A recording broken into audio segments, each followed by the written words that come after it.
Imagine, if you will, a banana split.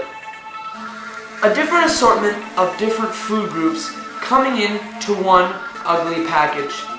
When you look at it, it's not very easy on the eyes. When you start tasting it, however, it's wonderful.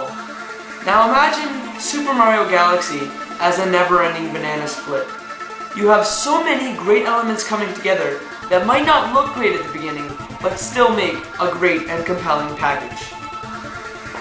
Super Mario Galaxy is the latest iteration in the ever-popular Mario series that has been released on Nintendo's home consoles for about 20 years now. What you're going to see is Super Mario Galaxy is very colorful, vibrant, and full of life. But when compared unfairly to the Xbox 360 and the PS3, Super Mario Galaxy's graphics start to look a little bit dated. However, on a high-definition TV outputting to 480p, these graphics look very nice. But you don't play Super Mario Galaxy for the graphics. What you're going to see is the folks at Nintendo really know what they're doing when it comes to level design. The level design is wonderful. You're going to get a huge variety of different locales, from tropical locations to ghostly manors, as well as inside large machines.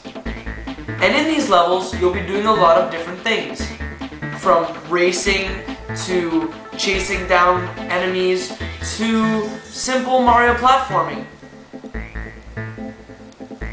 Something to note, the boss battles are incredible and memorable.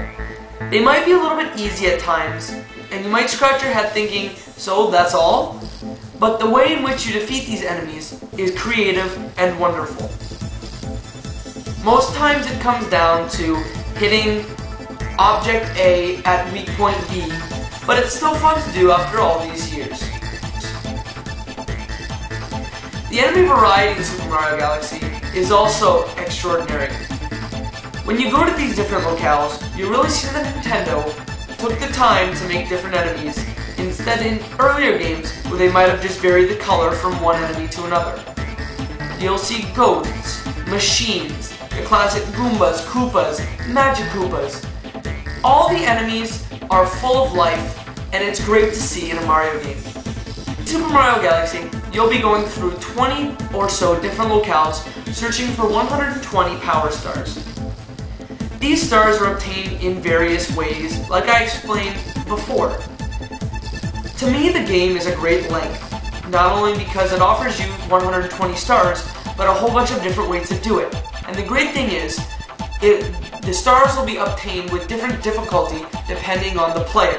Some players might breeze through levels, while others might have a lot of difficulty doing them. Just to speak about the gravity mechanic for 1 minute, it seems to me like they did steal a little bit from the Ratchet & Clank games on Sony platforms, but they might have perfected it a little bit more. Let's say there's two equally sized planets, 10 feet apart. You're standing on planet A and planet B is right there. If you do a backflip and you come closer to planet B, the gravity from planet B will grab you and put you on planet B, away from planet A.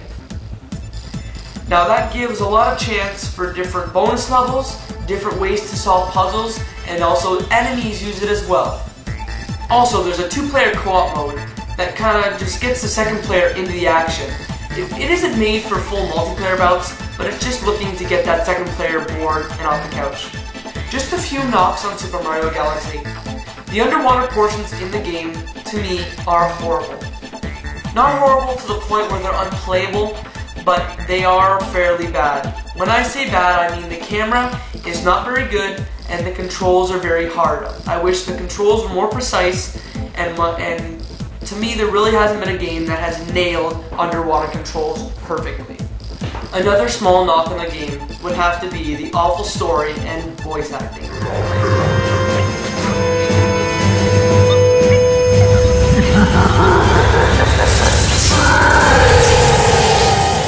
However, that's forgivable because in a Mario game, you don't really look for story, you don't really look for great voice acting. You just look for a reason to do all these things and collect the stars, like in Super Mario 64 and Super Mario Sunshine. Finally, it seems to me like Nintendo tried to artificially increase game length by introducing a second character and forcing you to play through it again to get the 100% completion. All in all, Super Mario Galaxy is a delight. If you've been waiting for a game to buy on your Wii since last Christmas that validates everything that Nintendo's been saying about the system, Super Mario Galaxy is that reason. Because of wonderful level design, funny bosses, a great learning curve, perfect price, and great length, I'm going to give Super Mario Galaxy 9.4 out of 10. I hope you enjoyed that review of Super Mario Galaxy. Good day.